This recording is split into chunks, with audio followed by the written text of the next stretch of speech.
뉴저지 고등학생들은 올 가을 학기 마스크 착용 의무화에서 제외될 것으로 보입니다. 어제 뉴욕시의 11 코로나19 사망자가 단 한 명 나왔습니다. 이와 함께 오늘의 뉴욕시 정상화 소식도 정리했습니다. 오늘 바이든 대통령이 2차 세계대전 이후 최대인 6조 달러 규모 2022 회계연도 예산안을 공개했습니다. 오늘 바이든 대통령이 아직의 미국인에 대한 편견과 폭력 문제에 대처하기 위한 행정명령에 서명했습니다. 뉴욕시 퀸즈에서 아이전 여성을 대상으로 한 증오 범죄가 또다시 발생했습니다. 뉴저지 경제개발청이 앞으로 한 달 동안 뉴저지 소기업에 보조금을 지급하는 프로그램의 신청을 추가로 받기로 했습니다. 미국 각 주에서 운영하고 있는 백신 복권의 첫 번째 당첨자가 오하이오주에서 나왔습니다.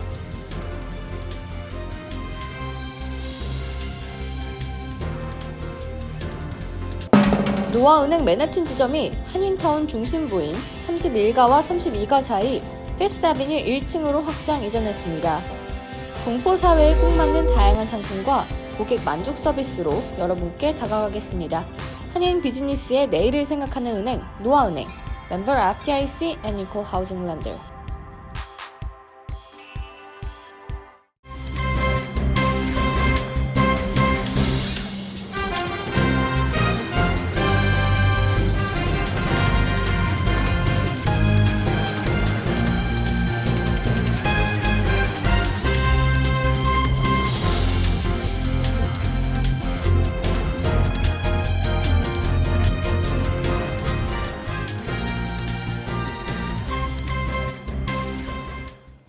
여러분 안녕하십니까?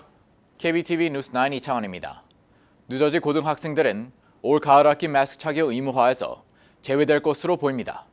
필 머피 주지사는 앞서 올 가을 학기에 학교 마스크 착용 의무화를 계속 유지하겠다는 입장을 밝혔는데 고교생은 제외될 수 있음을 시사한 것입니다.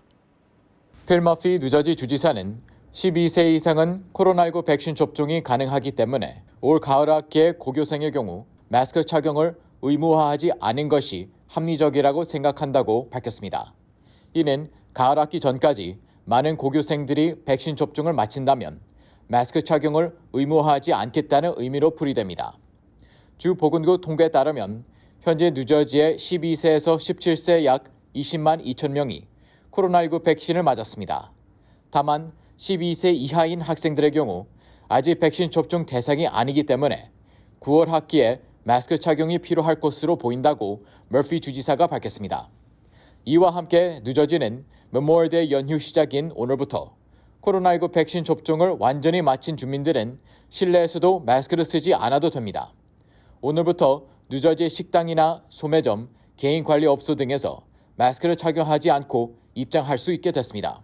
다만 CDC의 지침대로 마스크 벗기는 코로나 백신 완전 접종자에게만 적용됩니다. 또 6월 4일부터 코로나19 백신 접종을 마친 뉴저지 근로자들의 직장 내 마스크 착용과 사후적 거리두기 의무화 방침이 해제됩니다. 머피 주지사는 뉴저지 기업에서 대면 근무 환경이 다시 활성화할 수 있도록 기업 및 비영리 기관 대상으로 직원의 원격 근무를 허용하고 현장 직원 규모를 최소한으로 줄이도록 요구한 행정명령을 철회할 것이라고 밝혔습니다. 아울러 뉴저지 내 차일드케어 수용 인원 제한은 해제됐지만 차일드케어 내 마스크 착용 의무화는 계속 유지됩니다. 현재 뉴욕주는 CDC 지침을 따라 지난 19일부터 백신 접종을 완료했다면 실내와 실외 모두 마스크를 착용하지 않아도 됩니다. 어제 뉴욕시의 11 코로나19 사망자는 단 한 명 나왔습니다. 현재 뉴욕시는 각종 감염 지표에서도 눈에 띄는 호전을 이어가고 있는데요. 이에 발맞춰 정상화에 다가서려는 노력도 하루가 다르게 또 빠르게 이뤄지고 있습니다. 오늘 뉴욕시의 소식을 김은지 기자가 정리해봤습니다. 어제 뉴욕주 전체에서 보고된 1일 코로나19 사망자는 11명입니다. 그중 뉴욕시에서 보고된 것은 스태튼 아일랜드에서 단 한 건에 불과했습니다. 감염 지표 하락세와 발맞춰 뉴욕시에서는 하루가 다르게 정상화에 다가서는 노력을 보이고 있습니다. 뉴욕 시내 고등학교의 스포츠가 이제 실내 경기로도 복귀합니다. 앞서 빌 드블라지오 뉴욕시장은 농구와 배구, 레슬링 등 고위험 종목에 대해 야외에서만 재개토록 했지만 이에 대한 제한을 해제하고 모든 교내 스포츠 경기가 다시 실내에서 열릴 수 있다고 밝혔습니다. 또 뉴욕시 교육부는 필요한 경우 실내 졸업식을 허용한다고 발표했습니다. 교육부는 백신 접종으로 학교와 학생, 교직원들의 안전이 보장됨에 따라 야외에서 식을 거행할 수 없는 경우에 한해 실내 졸업식 행사를 교육감의 승인 후 최대 250명 수용력으로 허용한다고 밝혔습니다. 아울러 뉴욕시는 다음 달부터 뉴욕시 형사사법제도의 정상화를 위한 주요 단계인 대면 공판을 재개합니다. 브루클린은 6월 6일부터, 맨해튼은 6월 28일부터, 브롱스, 퀸즈, 스태튼 아일랜드는 7월 10일부터 대면 공판이 재개될 예정입니다. 평일 시간대부터 먼저 재개되며 차츰 야간과 주말까지로 확대하기로 했습니다.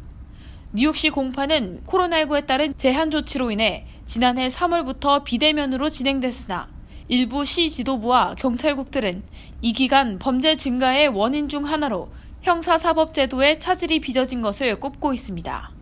KBTV 뉴스 김은지입니다.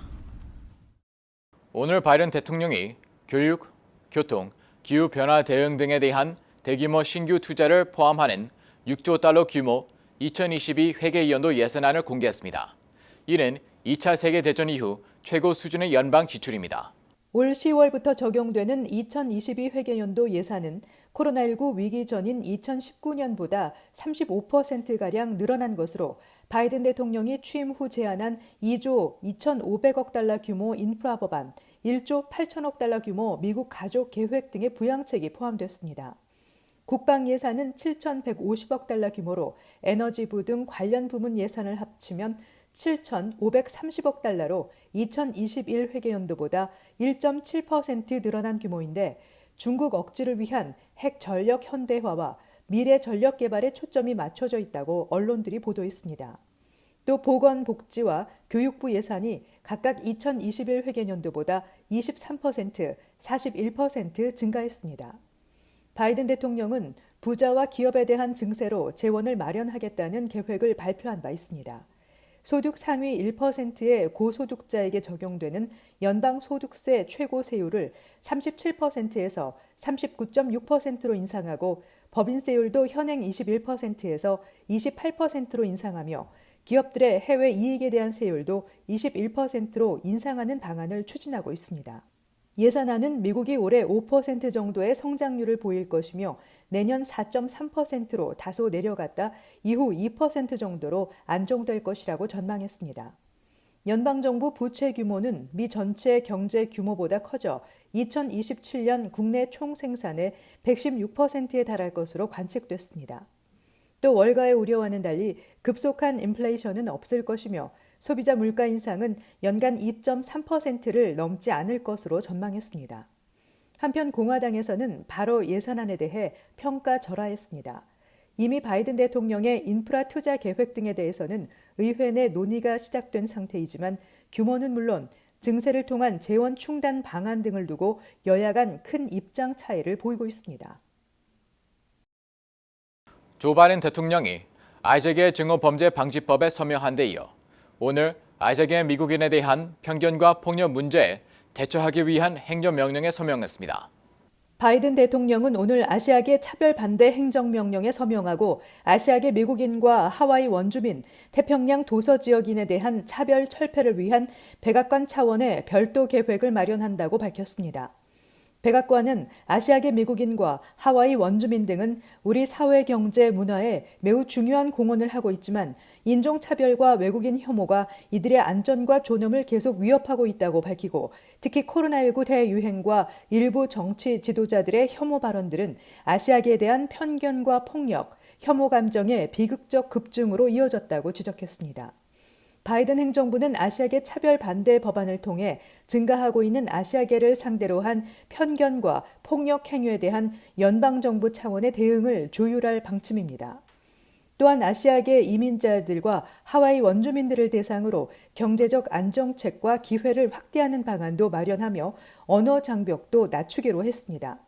앞서 바이든 대통령은 압도적 찬성으로 의회를 통과한 아시아계 증오범죄 방지법에 지난 20일 서명했습니다. 뉴욕시 퀸즈에서 75세 아이샤 여성이 또 묻지마 폭행을 당했습니다. 한편 뉴욕시는 이같이 급증하고 있는 증오범죄 퇴치를 위한 예산을 투입합니다.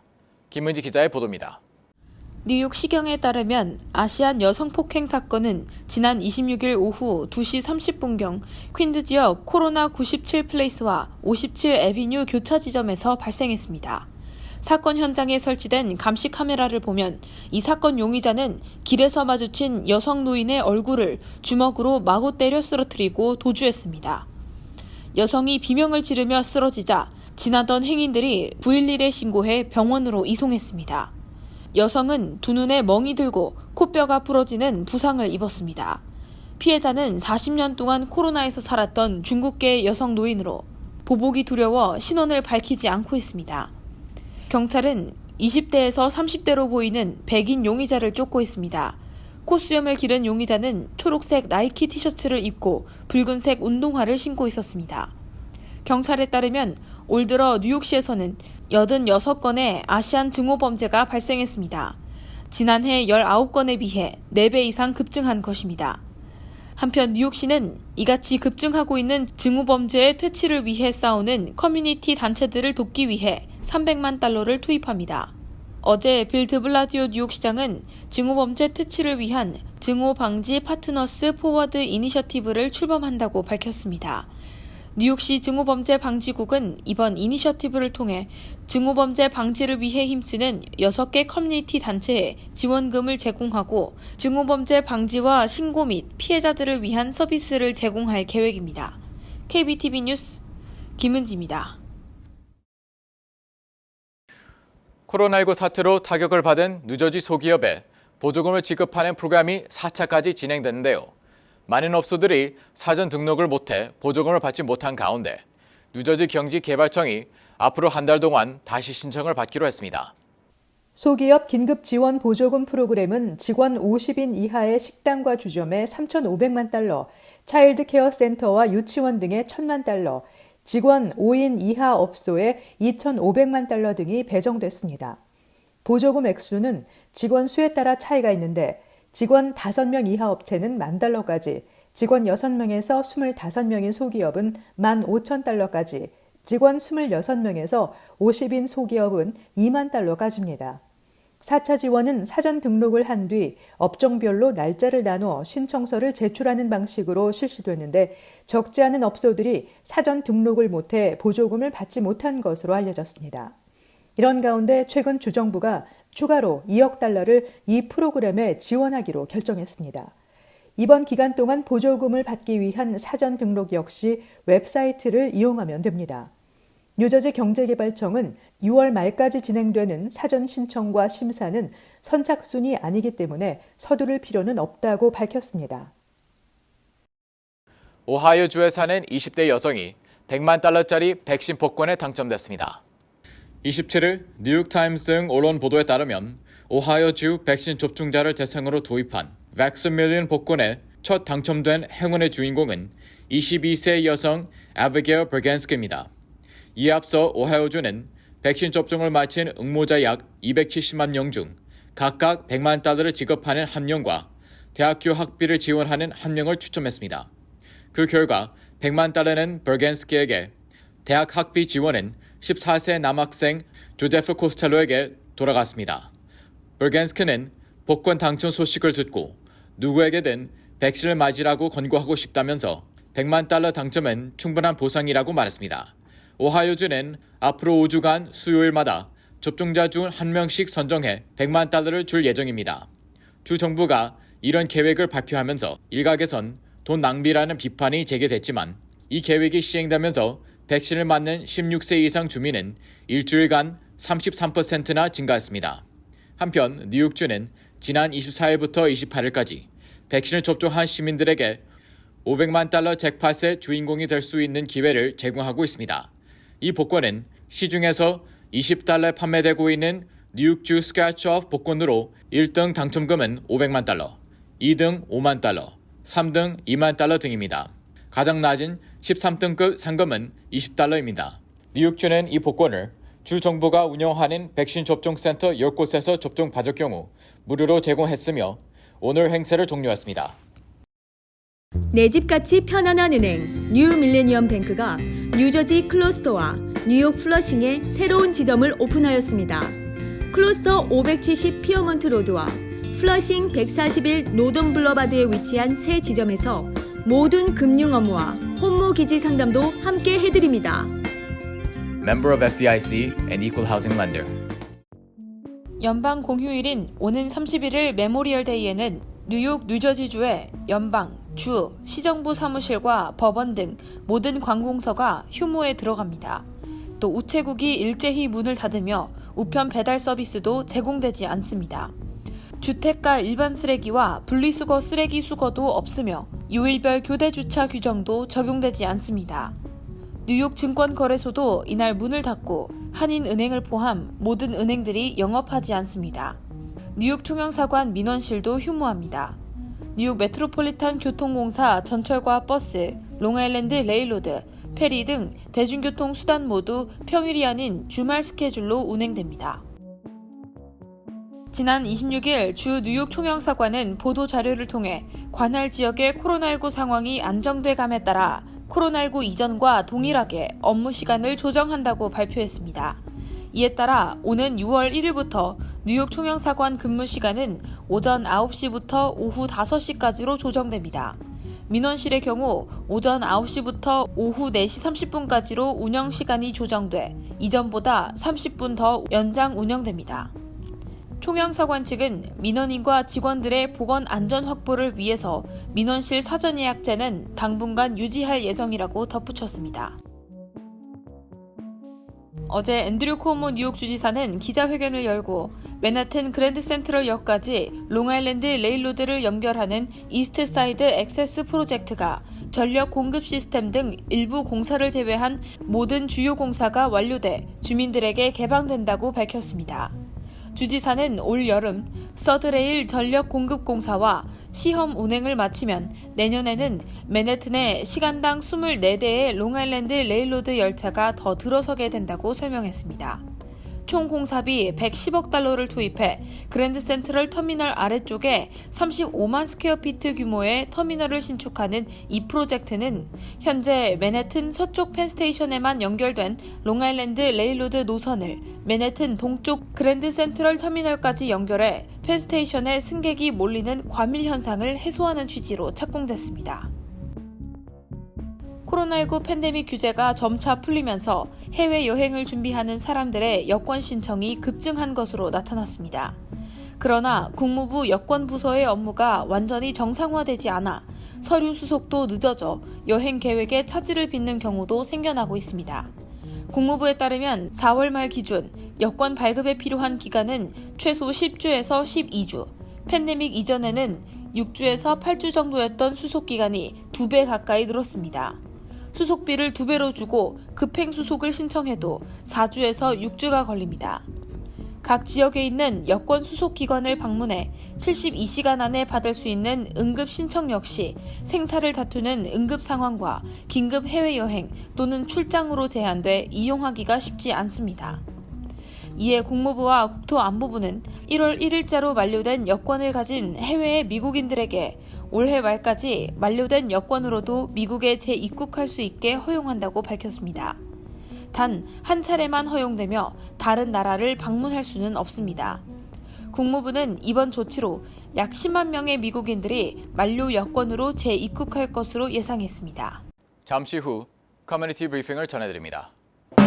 노아은행 맨해튼 지점이 한인타운 중심부인 31가와 32가 사이 피프스 아비뉴 1층으로 확장 이전했습니다.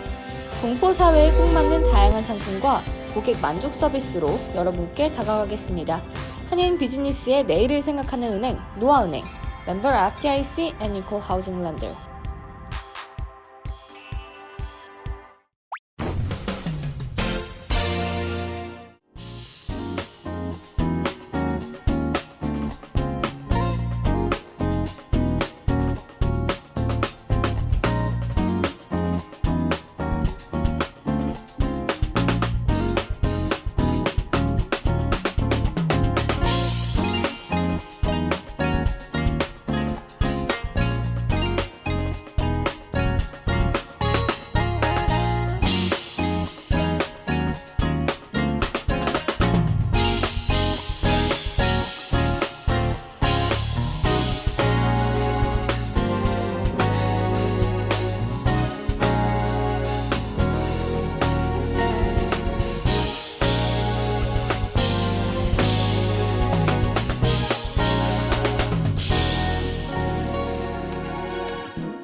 이어서 환율과 증시 전해드립니다.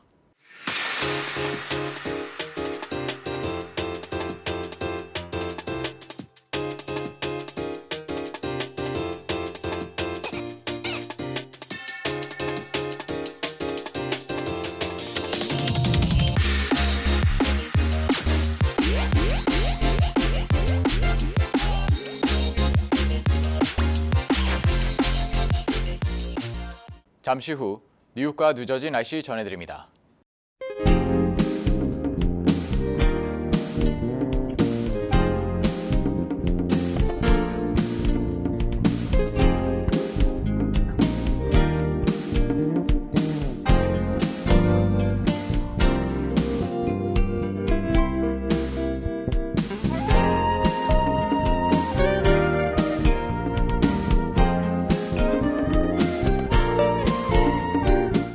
KBTV 뉴스 9 마칩니다. 오늘도 시청해 주셔서 감사합니다. 편안한 밤 보내시기 바랍니다.